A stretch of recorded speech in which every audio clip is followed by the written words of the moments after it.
The great station floated in the darkness of space like a metal flower. It orbited a massive orange planet called Velros Prime. Inside this station, the most powerful beings in the galaxy gathered to make important decisions. They called themselves the Galactic Assembly. 12 different alien species sat in a huge circular room with bright lights and floating screens. Today, they were here to judge a new species. A species that wanted to join their group. That species was humanity. Captain Park Ji-won stood at the center of the room. She was a woman of 50 years with gray hair and calm eyes. She had seen many things in her life. War, peace, loss, victory. Nothing surprised her anymore. Beside her stood Lieutenant Kim Do-hyun, a younger man with a serious face. He kept his hands behind his back and watched the aliens carefully. The aliens were strange and different. Some had scales like lizards, some had 4 arms, some floated in special tanks of liquid. But they all had one thing in common. They were looking at the 2 humans with amusement, like adults watching children try to do something impossible. Admiral Crix was the first to speak. He was a tall creature covered in green scales. His yellow eyes looked down at the humans from his high seat. He held a small device that showed information about Earth. "So," Crix said in a deep voice, "you are the humans. We have studied your species. Your ships travel slowly. Your weapons are weak. Your bodies need constant care. You must drink water every day. You must sleep for hours. You cannot survive in cold or heat." Laughter filled the room. The aliens found this very funny. Another alien leaned forward. His name was High Commander Thane, leader of the Mortis Collective. He had gray skin and black eyes that showed no warmth. His species believed in one thing only: power. The strong rule. The weak serve. "Tell me, human," Thane said with a cold smile. "What weapons do you have? What ships? What technology could you possibly offer us?" Captain Park did not react to the insult. She simply pressed a button on her device. A hologram appeared, showing Earth's official fleet. Standard ships. Basic weapons. Nothing special. The laughter grew louder. "This is what you bring to us?" Another alien said. "We have ships that can destroy planets. We have weapons that can crack moons in half. And you come here with these toys?" Kim Do-hyun felt anger rising in his chest. He wanted to speak. He wanted to tell them the truth, but he had his orders. So he said nothing. He simply watched. Captain Park waited for the laughter to stop. Then she spoke in a clear, calm voice. "We offer partnership. We offer friendship. We believe that together, we can build something better." Thane slammed his hand on his seat. "Friendship? We do not need friends. We need allies with power. You have no power. Your request for membership is a joke." The other aliens nodded in agreement. Even the kinder species, the ones who did not enjoy war, could not see any value in humanity. Humans were too weak, too slow, too fragile. Admiral Crix raised his hand for silence. "We will vote on Earth's membership request. But I think we all know the result already." The vote was quick. 12 species, 12 votes against. Humanity was rejected. "Go home, little humans," Thane said with a cruel smile. "Come back when you have something worth offering. Perhaps in 1,000 years, you will be ready." Captain Park bowed slightly. "Thank you for your time," she said politely. Then she turned and walked toward the exit. Kim Do-hyun followed her. As they walked through the long corridors of the station, Kim Do-hyun finally spoke. "Captain, how can you stay so calm? They insulted us. They laughed at us." Park smiled slightly but did not look at him. "Tell me, Lieutenant, what do you see in this corridor?" Kim Do-hyun looked around. He saw metal walls, bright lights, alien guards standing at doors. "I see a corridor, guards. Nothing special. Look closer. At the shadows. At the corners. At the spaces between things." Kim Do-hyun looked again. At first, he saw nothing. Then, for just a moment, he noticed something strange. A shadow that moved wrong. A slight shimmer in the air near a wall, a reflection that did not match its source. His eyes went wide. Are those 30 of our people? Park said quietly. They have been on this station for 6 months. Living in the walls. Watching. Listening. Learning. Kim Do-hyun felt his heart beat faster. But how? The aliens have advanced sensors. They should detect any intruders. Park finally looked at him. Her eyes held a secret that went deeper than he could imagine. The aliens look for threats, Lieutenant. They look for power. For weapons. For ships. They never look for the thing that is not there. They never search for the shadow that does not move. That is humanity's gift. We are the species that survived by hiding. While other creatures grew claws and fangs, we learned to disappear. They reached their small ship. Before boarding, Park turned and looked back at the great station. They asked what we could offer, she said. They asked what weapons we have. They asked the wrong questions. What is the right question? Kim Do-hyun asked. Park smiled. It was not a warm smile. It was the smile of someone who knew something others did not. The right question is, where are we? The answer would frighten them. Because we are everywhere. We are in their stations. We are in their fleets. We are in their homes. And they will never know until we want them to know. She stepped onto the ship. Come, Lieutenant, we have a lot of work to do. And our friends in the assembly just gave us all the time we need. The small human ship departed from the station. The aliens watched it go and laughed again at the foolish, weak creatures who thought they could join the great powers of the galaxy.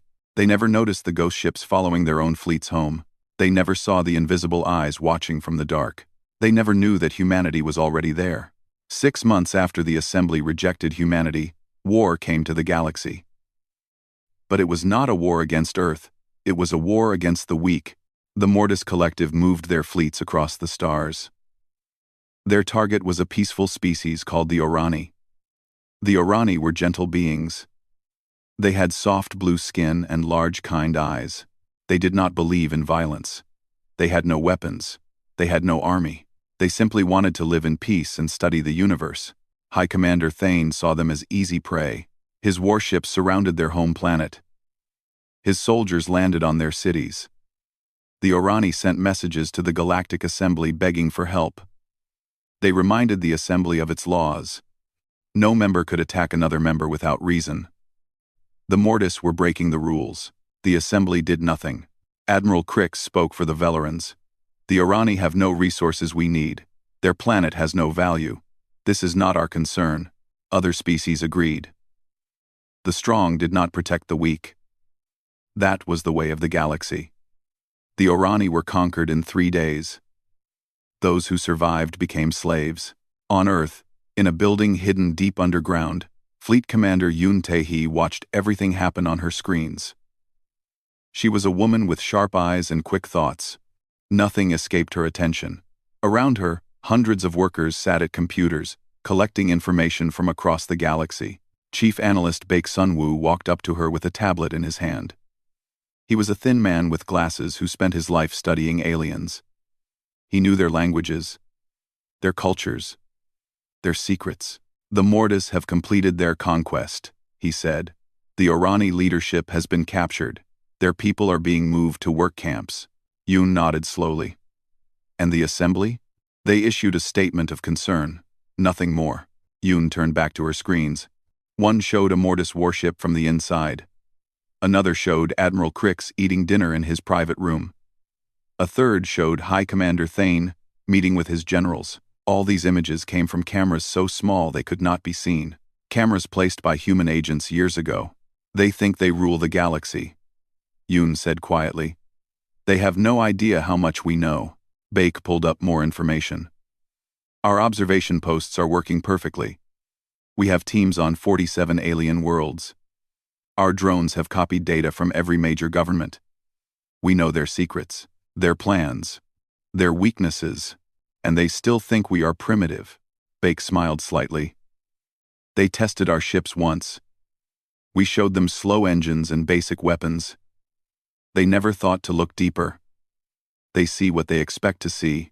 Yoon stood and walked to a large window that looked into another room. Inside that room, engineers worked on something special. A ship that bent light around itself. A ship that made no sound, no heat, no signal. A ship that did not exist until it wanted to exist.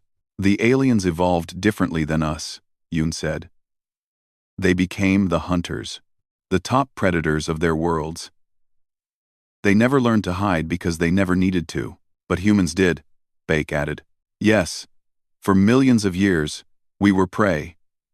We were small and weak. Lions could eat us. Wolves could catch us. So we learned. We learned to hide in caves, to move in shadows, to watch without being seen. We became the best hiders in the universe.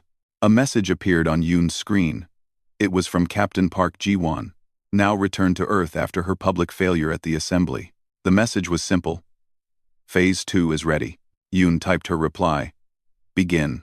Across the galaxy, human operations expanded. On the Valoran homeworld, a human woman who looked like a simple cleaner walked through their military headquarters. She placed tiny devices under tables and inside computers. The Valorans never looked at her twice. She was just a servant, unimportant, invisible. On a Mortis station, a human man worked as a cook in their cafeteria. He had been there for 2 years. He spoke their language perfectly. He laughed at their jokes. He cheered at their victories, and every night, he sent detailed reports about ship movements and battle plans to Earth. In the cold space between stars, ghost ships drifted silently. They followed alien fleets like shadows. They watched. They waited. They recorded everything. 1 year passed. Then 2. The Mortis conquered 4 more systems. The assembly continued to do nothing. Earth was forgotten. Just a small, weak planet, with nothing to offer. On the 2nd anniversary of humanity's rejection, Fleet Commander Yoon called a meeting of Earth's highest leaders. She showed them everything. The maps of alien defenses, the stolen technology they had improved, the secret fleet they had built in hidden shipyards on dark moons. We have 1,000 stealth ships, she announced. We have weapons they cannot imagine. We have agents in every major alien government. We know where their fleets are. We know where their leaders sleep. We know everything. One of the leaders spoke up. So what do we do? Attack them? Start a war? Yoon shook her head. No. We wait. We are patient. We have been watching and hiding for 60 years. A few more years mean nothing. Then when? Another leader asked. Yoon turned off the main screen. Only one image remained. It showed a small human colony on a distant planet. A mining outpost called New Busan. 20,000 people lived there. Far from Earth. Far from help. We wait until they force our hand. Until they attack our people. Then we remind the galaxy of something they have forgotten. What is that? Yoon smiled, and it was the same smile Captain Park had worn on the alien station. That the most dangerous creature is not the lion that roars. It is the hunter that you never see coming. The meeting ended. The leaders returned to their normal lives. The galaxy continued to spin. The aliens continued to laugh at the weak humans. And in the darkness between stars, invisible ships continued to watch, waiting for the moment when the shadows would become solid, waiting for the day when humanity would show its true face. That day was coming soon. The planet New Busan was not a beautiful world. It had gray mountains and brown plains. The air was thin and cold. But beneath its surface lay precious metals that Earth needed. 20,000 humans lived there in dome cities, mining and working and building their lives far from home. Governor Choi Nari stood in her office, looking at the stars through the thick glass window. She was a strong woman with short black hair and tired eyes. Running a colony was hard work. Every day brought new problems, power failures, equipment breakdowns, workers who missed their families on Earth. But today's problem was different. Her assistant rushed into the room. Governor, we are receiving a transmission from the Mortis Collective. A.T. A.T. Choi felt her stomach drop. Everyone knew about the Mortis. Everyone knew what they did to weak planets. She walked quickly to the communication room where her staff had gathered around a large screen. The face of Warlord Dorn appeared. He was a massive Mortis with scars across his gray face. His black eyes held no mercy. Behind him, through the window of his ship, Choi could see more warships than she could count. Human colony, Dorn said in a rough voice. You have 48 hours to surrender. Give us your planet. Give us your people. Give us everything. If you refuse, we will destroy you completely. No one will come to save you. Your Earth is far away. The assembly does not care about you. You are alone. The transmission ended. Silence filled the room. Choi looked at her people. Some were crying. Some were shaking. They all knew the truth. New Busan had only a small defense force. 50 ships. A few thousand soldiers. Against the Mortis fleet, they would last maybe 10 minutes. What do we do?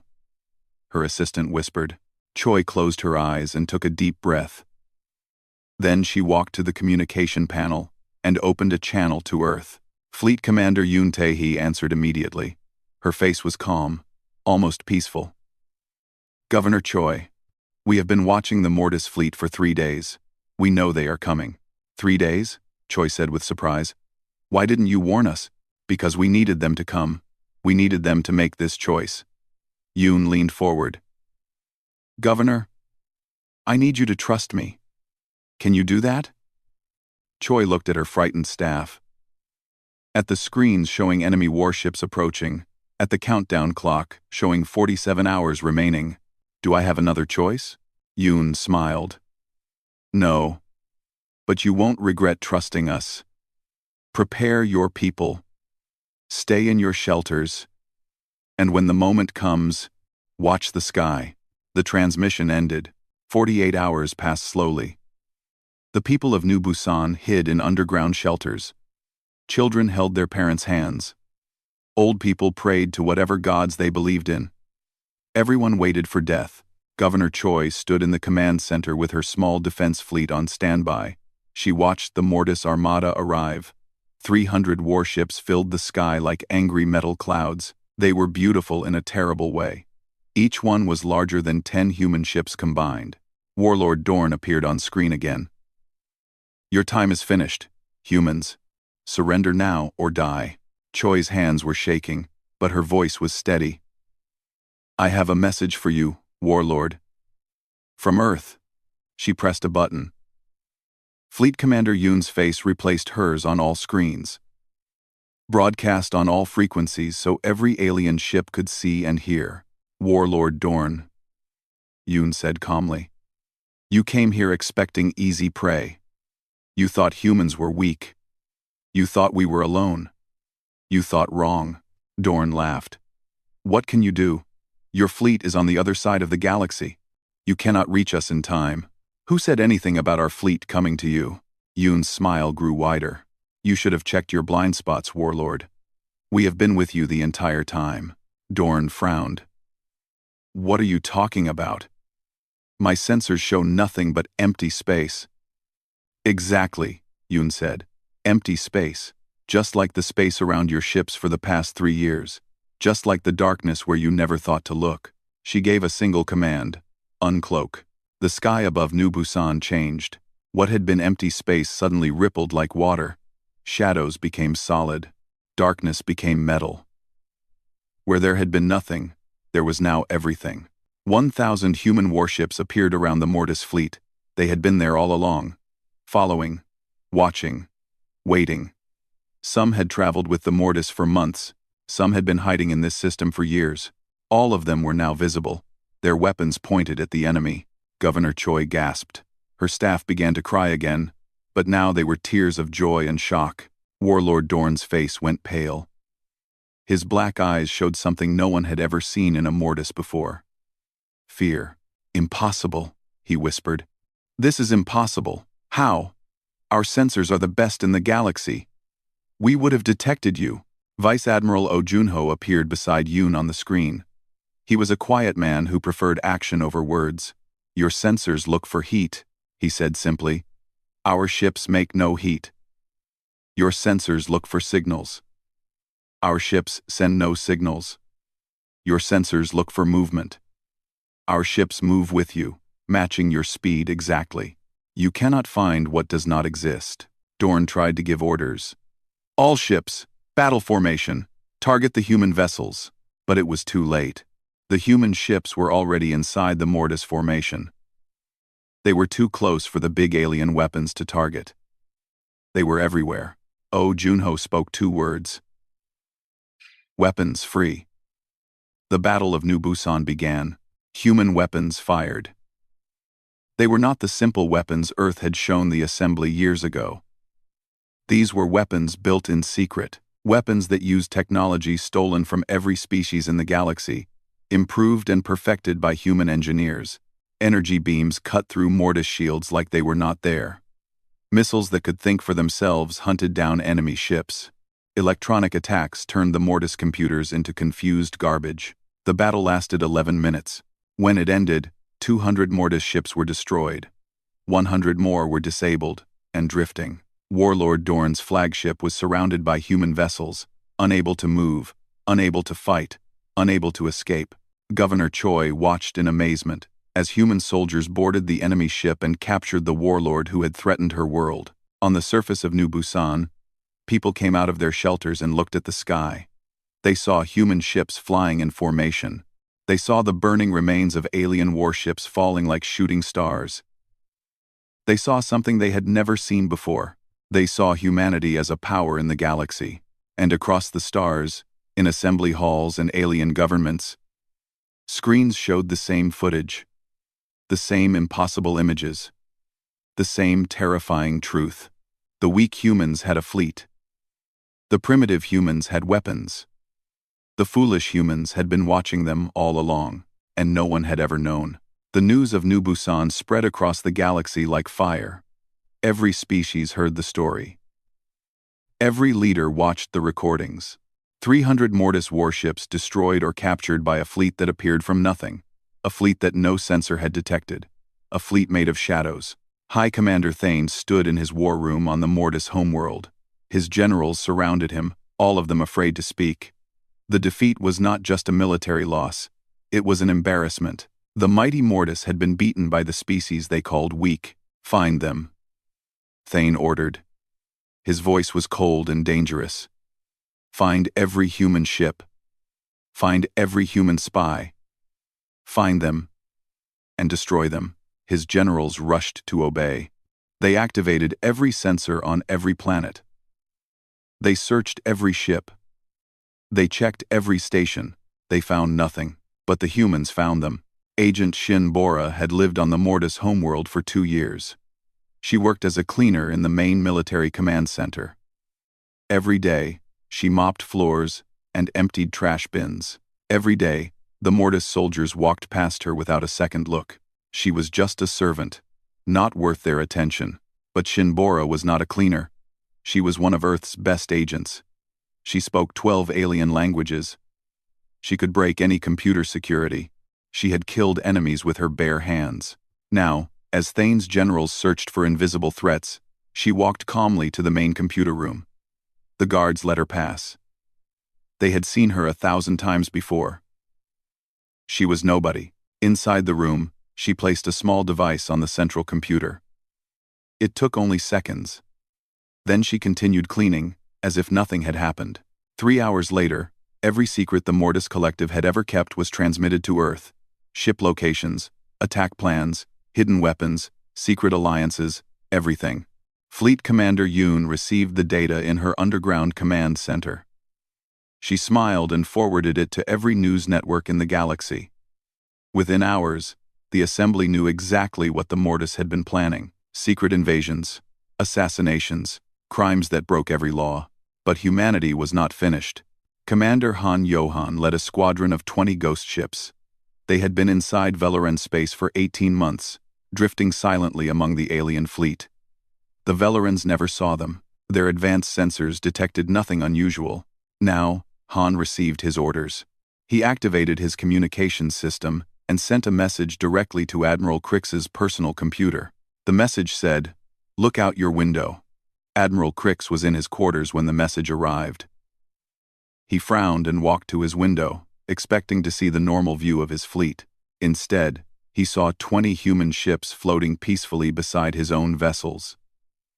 Ships that had not been there a moment ago. Ships that his sensors still showed as empty space. Crix fell back in shock. His drink spilled on the floor. His hands trembled as he reached for his communication device. "Security! There are human ships in our fleet. Sound the alarm." Han Johan's voice came through the speaker. "Calm yourself, Admiral. We are not here to attack. We are here to demonstrate. We have been with your fleet for a year and a half. We have attended your meetings. We have read your messages. We know everything about you." Crix could not speak. His mouth opened and closed like a fish. "Consider this a warning," Han continued. "Humanity remembers who laughed at us. We remember who called us weak. Today, we choose peace. But if you ever threaten our people again, we will not uncloak beside you. We will uncloak inside your ships, inside your stations, inside your homes." The human ships vanished as quickly as they had appeared, their cloaking systems hiding them once again. Admiral Crix stood alone in his room, staring at empty space, wondering how many invisible eyes were watching him right now. On the Galactic Assembly Station, panic was spreading. Security teams searched every corridor, every room was scanned, every person was questioned. The aliens had finally realized the truth. Humans could be anywhere. Then, every screen in the station turned on by itself. The face of Captain Park Ji-won appeared. She was no longer the humble diplomat who had asked politely for membership.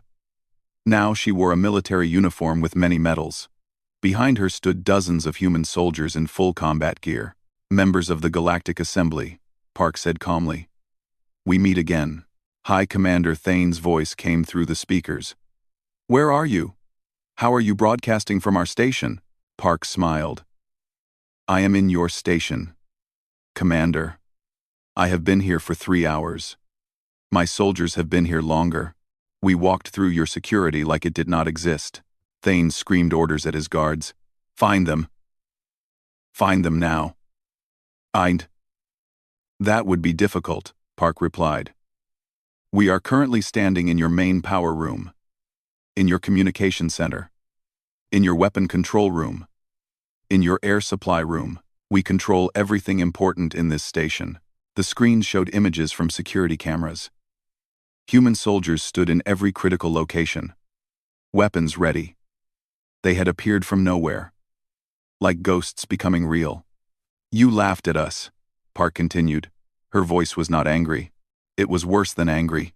It was calm and patient, like a teacher explaining something simple to a slow student. "You dismissed us. You refused to see us as equals. So we decided to show you what we really are." She leaned forward, her eyes sharp and cold. "You asked what weapons we had. You should have asked a different question. You should have asked, 'Where are we?'" Park straightened up. "The answer would have frightened you.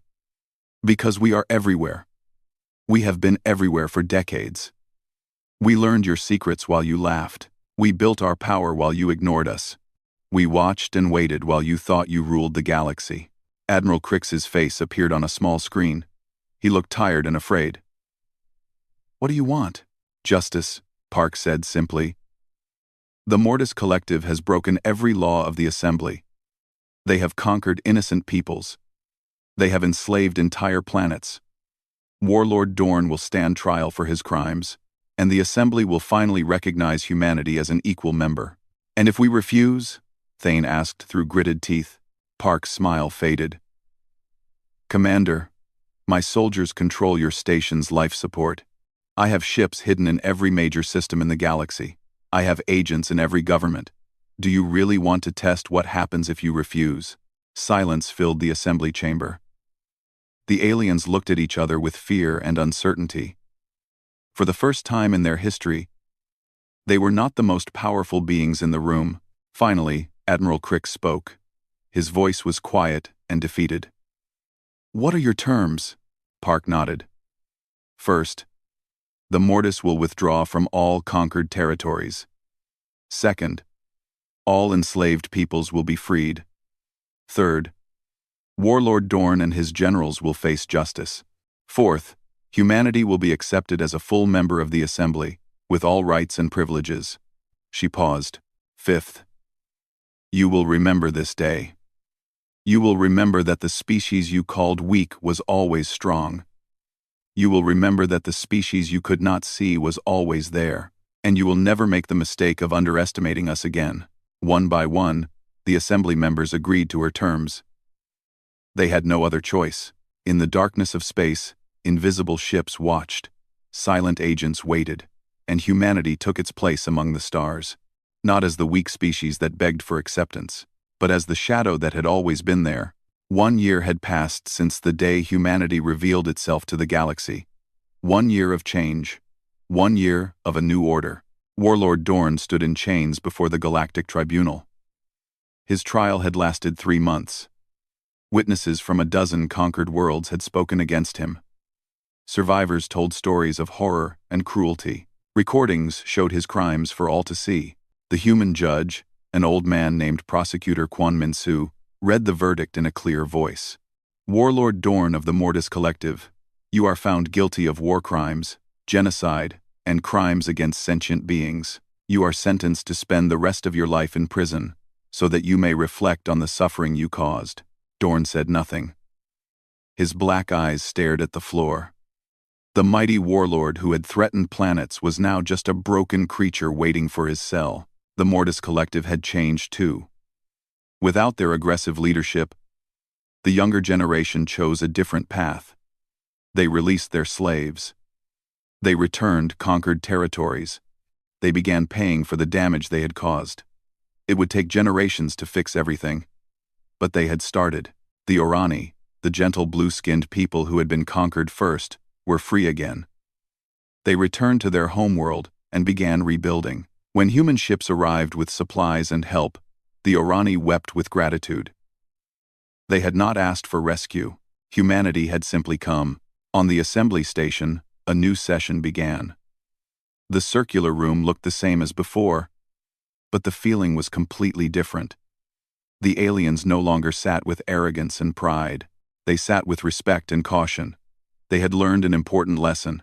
Ambassador Park Ji-won took her seat among the representatives. Her title had changed. Her uniform had more medals. But her calm smile was exactly the same. Beside her sat Admiral Kim Do-hyun, no longer a young lieutenant but a respected military leader of the United Earth Stealth Command. The Assembly recognizes the representative from Earth, the chairman announced. Park stood. Thank you. Humanity is honored to finally take our place among you. We hope that together, we can build a galaxy of peace and cooperation. The vote to accept Earth was unanimous. Not a single voice opposed. Admiral Crix, who had once laughed at humans, was the first to welcome them officially. After the ceremony, Crix approached Park privately. His green scales looked duller than before. His yellow eyes held something they had never shown to humans. Uncertainty. May I ask you something? He said quietly. Park nodded. Of course, Admiral. How long? How long have your people truly been watching us? Park considered the question. She could lie. She could give a vague answer. But humanity had nothing to hide anymore. The first human probe reached your homeworld 60 years ago, she said. It was small. Slower than a comet. It looked like space rock. But it had cameras and sensors. It watched your planet for 5 years before we sent another one. Crix's eyes widened. Over the following decades, we sent thousands of probes to every spacefaring civilization. We learned your languages. We studied your cultures. We mapped your defenses. When we finally made contact, we already knew everything about you. But you showed us weak ships, simple weapons. Why? Because we needed to know how you would treat us, Park explained. If you had welcomed us as friends, we would have shared our technology openly. We would have been true partners. But we laughed at you, yes. So we continued to watch. We continued to hide. We built our strength in secret. while you thought we were nothing. Park's expression softened slightly. We are not cruel people, Admiral. We did not want to frighten or dominate anyone. We simply wanted to survive. And survival sometimes means being the shadow that no one sees. Crix was silent for a long moment. Then he asked the question that haunted him every night. How many of your people are still hiding? Among us? Right now? Park smiled. And this time, there was warmth in it. Admiral, I will give you an honest answer. I do not know. Our agents operate independently. Some have been undercover for so long that even we have lost track of them. They are teachers and doctors and workers on 100 worlds. They live normal lives. They have made friends. Some have even married into your species. She paused. They are not enemies. They are simply watchers. And they will keep watching until the day when watching is no longer necessary. Until the day when trust exists between all our peoples. Crix nodded slowly. I understand. I think. He turned to leave, then stopped. Ambassador Park, for what it is worth, I am sorry. Sorry that we laughed. Sorry that we dismissed you. You deserved better. Thank you, Admiral. That means more than you know. On Earth, Fleet Commander Yoon Tae-hee stood on a balcony overlooking the ocean. The sunset painted the sky in orange and gold. Behind her, the underground command center continued its work, but today she allowed herself a moment of peace. Chief Analyst Baek Sun-woo joined her. The latest reports show that alien attitudes toward humanity have improved by 40%. Fear is down. Respect is up. Some species are even requesting human advisors. Good, Yoon said. Fear was never the goal. Respect was. Recognition was. What happens now? Yoon turned to face him. Now we become what we always wanted to be. Not shadows hiding in darkness. Not ghosts watching from corners. But equal members of a galactic community. Partners, friends, perhaps. In time, a message alert sounded on her device. She checked it and raised an eyebrow. What is it? Baek asked. Our deep space probes have detected something. New species. Beyond the frontier of known space. They appear to be spacefaring, but young, just beginning their journey among the stars. Baek smiled. Should I prepare a diplomatic mission? An official first contact? Yoon considered this. Then she shook her head. No, not yet. Send the ghost ships first. Let them watch. Let them learn. Let them understand who these new species are. Before we reveal ourselves. The old way, then the human way. Yoon returned to watching the sunset. We spent millions of years learning to survive by hiding. That instinct does not disappear because we won one victory. The galaxy is vast. There will always be threats we do not see coming. Our watchers are what keep us safe. Far away, beyond the edge of explored space, 3 human ghost ships received their orders. They activated their cloaking systems and vanished into the darkness. Their mission: observe the new species, learn their language, study their culture, understand if they were friends or threats. The galaxy was changing. Humanity had stepped out of the shadows and into the light. They were respected now. Feared, perhaps, but also admired. The species that had hidden for 60 years was now a full partner in galactic civilization. But old habits die hard. In the dark spaces between stars, invisible eyes still watched. In alien governments, silent agents still listened. In hidden shipyards, new ghost ships were still being built. Because humanity had learned something important in its long journey from prey to power. The universe is dangerous. Trust must be earned slowly. And the best defense is not a wall or a weapon. The best defense is knowing everything before your enemy knows anything. Ambassador Park Ji-won returned to Earth for a ceremony celebrating the anniversary of humanity's recognition. She gave a short speech to the crowd gathered in the Great Plaza. 1 year ago, we revealed ourselves to the galaxy. 1 year ago, they learned that we had been watching all along. Some asked why we hid for so long. Some asked why we did not trust them. She looked out at the thousands of humans watching her, old and young, soldiers and civilians, all of them part of a species that had survived against all odds. We hid because that is what kept us alive. We watched because knowledge is the greatest weapon. And we revealed ourselves only when we were ready.